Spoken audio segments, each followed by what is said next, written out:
এবার হামলার শিকার হলেন কে না কেন্দ্রীয় শিক্ষা প্রতিমন্ত্রী সুকান্ত মজুমদার। তিনি তার কর্মসূচির উদ্দেশ্যে গিয়েছিলেন, তারপরে নবদ্বীপে যখন সেখান থেকে ফেরা ঠিক সেই সময় তাকে এইভাবে হামলার মুখে পড়তে হলো, আক্রমণের মুখে পড়তে হলো। গাড়ির কাজ দেখতে পাচ্ছেন যে কিভাবে ভেঙে একেবারে টুকরো টুকরো হয়ে রয়েছে গাড়িটার ওপরে, সেখানে অ্যাটাক করা হয় এবং কোথাও কি তাকেও প্রাণে মারার চেষ্টা করা হয়েছে বলে কিন্তু এমনটাই দাবি করেছেন সুকান্ত মজুমদার।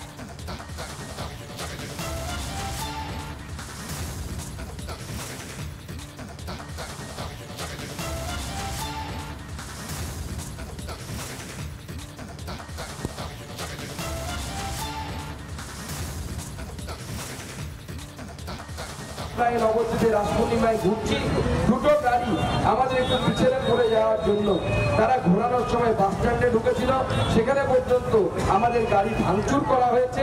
এবং আমি পুলিশ প্রশাসনকে স্পষ্ট বলতে চাই, যারা যে সমস্ত দুষ্কৃতীরা এই কাজ করেছে তারা যদি গ্রেপ্তার না হয় তাদের শাস্তি দেওয়ার ব্যবস্থা আমরা করবো। আমি পরিষ্কার বলে দিচ্ছি এসপিকে, প্রত্যেকটা রক্তবিন্দুর হিসাব করাই ঘন্টায় বিজেপি বুঝিয়ে দিতে পারে। এবং এই সাহেব যে তৃণমূল কংগ্রেসের গুন্ডা যেটা করেছে, বিজেপির ক্ষমতা আছে, চাইলে তাকে পানি থেকে তুলে এনে তার এই রক্তের হিসাব আমরা করতে পারি। আমাদের সেই ক্ষমতা আছে এই জেলাতে। এই কালচার যদি ঠিক করতে হয়, এই তৃণমূল নামক অপসংস্কৃতি যে রাহু বাংলাকে গ্রাস করেছে, বাংলার রাজনীতিকে গ্রাস করেছে, সেই রাহুকে আগে সবার আগে এই কালসর্প দোষকে বাংলার ভাগ্যাকাশ থেকে দূর করতে হবে, নচেত এই বাংলা শেষ হয়ে যাবে। আর কিছু বাকি নেই, আমরা দেয়ালে পিঠ থেকে গেছে, এই দেয়ালে পিঠ থাকা অবস্থায় লড়াই শুরু করেছি আমরা। এখন আমরা এইসব নিয়ে ভীত সন্তুষ্ট হওয়ার জায়গায় নেই। আজকেও আমরা প্রতিরোধ করেছি এবং উপযুক্ত জবাব দিয়েছি, আগামী দিনেও দেব, যেখানে যেখানে প্রয়োজন হবে সেখানে যেখানে জবাব দেব।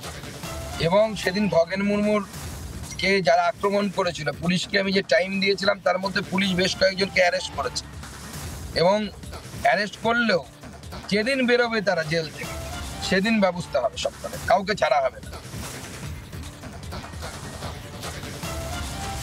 আর এই হামলার ঘটনার পরিপ্রেক্ষিতে শঙ্কর ঘোষ এবং মনোজ সিংহের সঙ্গে আমরা ফোনে কথা বলেছিলাম, তারা কি প্রতিক্রিয়া দিয়েছেন শোনাবো আপনাদেরকে। তৃণমূল কংগ্রেসের এখন একমাত্র অস্ত্র, তারা ভয় দেখাতে চাচ্ছে সাধারণ মানুষকে এবং বিজেপির নেতাদেরকে বারংবার শারীরিকভাবে আক্রমণ করে তারা একটা বার্তা পৌঁছতে চাচ্ছে, বিজেপির পাশে থাকলে সাধারণ মানুষেরও এই ধরনের অবস্থা হতে পারে। আর সাধারণ মানুষও জোটবদ্ধ হচ্ছে এই নরক যন্ত্রণা থেকে মুক্তি পেতে। ফলে এই লড়াই চলবে। এসআইআর হচ্ছে, মাননীয় মুখ্যমন্ত্রী বলেছিলেন যে বেঁচে থাকতে উনি এসআইআর করতে দেবেন না, এসআইআর হচ্ছে। ফলে স্বাভাবিকভাবেই ওনার যত রাগ বিজেপির ওপরে, আর মানুষও এটা দেখছে 2026 উত্তর দেবার সময় সেই উত্তর মানুষ মাননীয় মুখ্যমন্ত্রীকে দিয়ে দেবে। যে জায়গায় আমাদের শীর্ষ নেতৃত্ব যায়, কখনো কুচবিহারে গেলে শুভেন্দু অধিকারীর উপরে আক্রমণ, কখনো সুকান্ত মজুমদার উপরে আক্রমণ।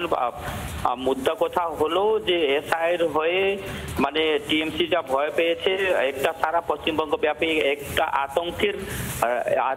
আতঙ্ক সৃষ্টি করে আবার তারা ভোটে জয় করতে চায়। তাই কখনো সুকান্ত মজুমদারের উপরে হামলা, কখনো শুভেন্দু অধিকারীর উপরে হামলা, কখনো আমাদের যারা মনে করেন যে খগেন মুর্মুর উপরে আক্রমণ, এইভাবে তারা একটা আতঙ্ক সৃষ্টি করে আবার ক্ষমতায় টিকে থাকতে চায়। এটা তারা সফল হবে না। যতই বিজেপির আক্রমণ করবে ততই পশ্চিমবঙ্গে আবার বিজেপি বাড়বে। কখনো সুকান্ত মজুমদারের উপর হামলা, কখনো শুভেন্দু অধিকারী, কখনো খগেন মুর্মু, কখনো শঙ্কর ঘোষ, বারবার এভাবে বিজেপি বিধায়ক, সাংসদ, নেতা, মন্ত্রী তাদের উপর যেভাবে হামলা হচ্ছে, এটা কোথাও গিয়ে যেন একটা নিত্যদিনের বিষয় হয়ে দাঁড়িয়েছে।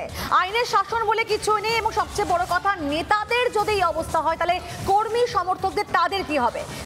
নানা ধরনের কন্টেন্ট দেখার জন্য লাইক করুন, শেয়ার করুন আমাদের ফেসবুক পেজ, সাবস্ক্রাইব করুন আমাদের ইউটিউব চ্যানেল।